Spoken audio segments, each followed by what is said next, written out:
deegaanka Shaabcad waxa ay ka tirsan tahay degmada Dhadhaab waxa ay magaalada Dhadhaab u jirtaa 70 kilomitir dhinaca bari ayay kaga beegan tahay magaalada Dhadhaab deegaankaas Shaabcad waxa ka jira xaalad biyo la'aaneed oo aad u qalafsan maraan booqasho ku tagay waxaan halkaas kula kulmay qaar kamid ah waxgaradka deegaanka Shaabcad iyagoona iga warbixiyay xaaladda biyo la'aaneed ee deegaanka iyo dhibaatooyinka soo wajahay bulshada halkaas ku nool waxgaradka ayaa waxa intaas ay sii raaciyeen in mas'uuliyiinta laga soo doorto deegaanka Dhadhaab uu horkacay xildhibaanka degmada Dhadhaab Dr. Maxamed Daahiya Ducaale iyo waliba hay'adda deegaanka RRDO ay markaas horaantii biyo booyada ay gaarsiin jireen bulshada halkaas ku nool si markaas loo yareeyo baahida biyo la'aaneed ee ka jirta deegaankaas balse waayadii ugu dambeeyay xildhibaanka iyo hay'adaba faraha ay kala baxeen biyihii ay gaarsiin jireen tuuladaas haddaba qaar kamid ah waxgaradka deegaankaas ayaa waxa ay dareenkooda ku cabireen sida tan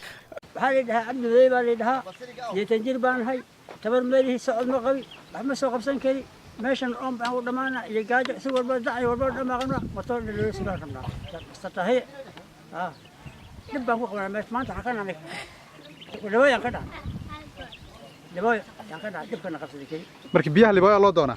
dhawaan doonaa maanta uu baxay kulan baan doonaa ka dhama abaad kula doonayna dameerina waan dhumay doolkay qaaday dibkaas anaga kan haysta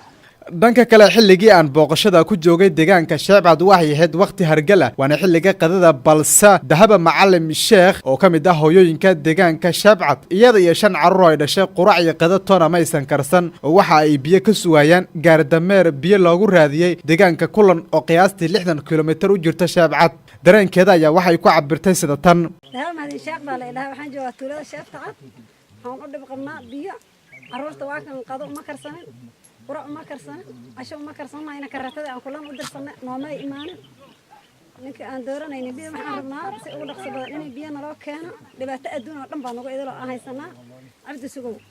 biyo nooga sokeeyaan ma laha ilaa kulan 3 saac oo ilaa loo soconaa 5 bilood biyo maana arkin inta ka hor waana la raadin hadda maxaan asanaynaa in biyo naloo keeno dhibaato adduun baan la jooglaana meesha iyo oon ilmaha qado maada ka naashan qado iyo qurac toona maana karin kareetooyinka aan kulan u dirsanana waan la meeqa saac maana kareetooyin 5 saac oo habeenimo ba iimaanay wax iimaan biyo ma ka hor ma iimaanayaan waxaan soo dooranay waxaan rabnaa in biyo naloo keeno dhibaato adduunka way nagu cidish waxaan noogu sii daran oon hadda maxaad ka codsanaysaan madaxda marka soo doorateen codsanaynaa biyo iyo baadba waka dhibaato adduun baan la joogala ilmaha meeqa jir kan yar waxay jirtaa sanad iyo bar biyo ilmaha la siin mar la waraabi ma